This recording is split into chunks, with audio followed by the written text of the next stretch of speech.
Idul Adha membawa berkah bagi sejumlah orang seperti perajin wadah pembakar sate atau juga pedagang arang. Ya, biasanya barang-barang ini digunakan untuk mengolah daging kurban. Seperti apa? Berikut ini informasinya.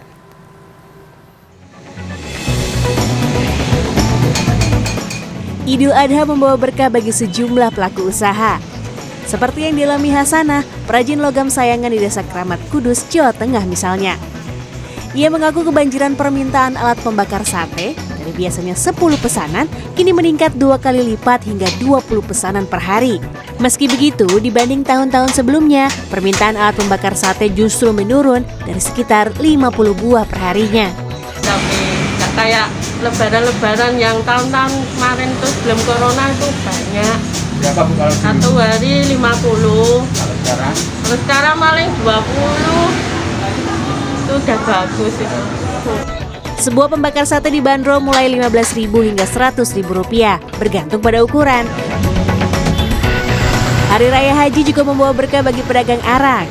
Arang yang dijual Munir, warga Cukur Gondang, Kecamatan Lumbang, Pasuruan, Jawa Timur, laris manis dibeli warga sehari menjelang Idul Adha.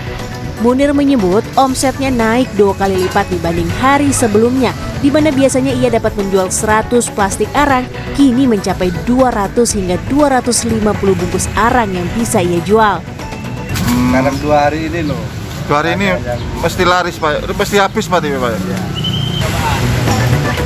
Seplastik kecil arang biasanya dijual Rp3.500, sedangkan untuk plastik besar dijual dengan harga Rp5.000. Arang tersebut biasanya digunakan warga untuk membakar sate kambing atau sapi pada perayaan Idul Adha.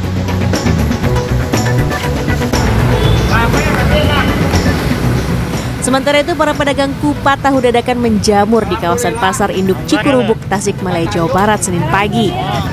Mereka menjual kulit ketupat dari pelepah daun kelapa dan kupat isi khas air Tanjung. Sejumlah pedagang kupat tahu Tanjung menyebut kebanjiran pesanan menjelang Idul Adha. Mereka bahkan dapat menjual kupat tahu setara dengan 1 kuintal beras hanya dalam sehari. Ini pakai berasnya sekintal nih. Sekintal habis hari. Habis hari. Momen Idul Adha juga mendatangkan berkah tersendiri bagi perajin tusuk sate di Taman Sari, Tasikmalaya. Pesanan tusuk sate dari bambu naik mencapai 100% dibanding hari biasanya. Permintaan tusuk sate bisa mencapai 3 kuintal dibanding hari biasanya, yaitu 1 sampai 1,5 kuintal per hari.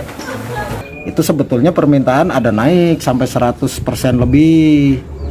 Tapi di samping itu, ini kan juga di kita kan ada aturan. Sekarang ada aturan yang namanya PPKM darurat. Ya, itu kan mau tidak mau saya juga harus ikut dengan aturan itu kan. Namun akibat PPKM darurat, perajin tusuk sate terpaksa mengurangi jumlah karyawan hingga 60%. Imbasnya, perajin ini hanya dapat memproduksi maksimal 2,5 kuintal tusuk sate per harinya. Tim Liputan, CNN Indonesia.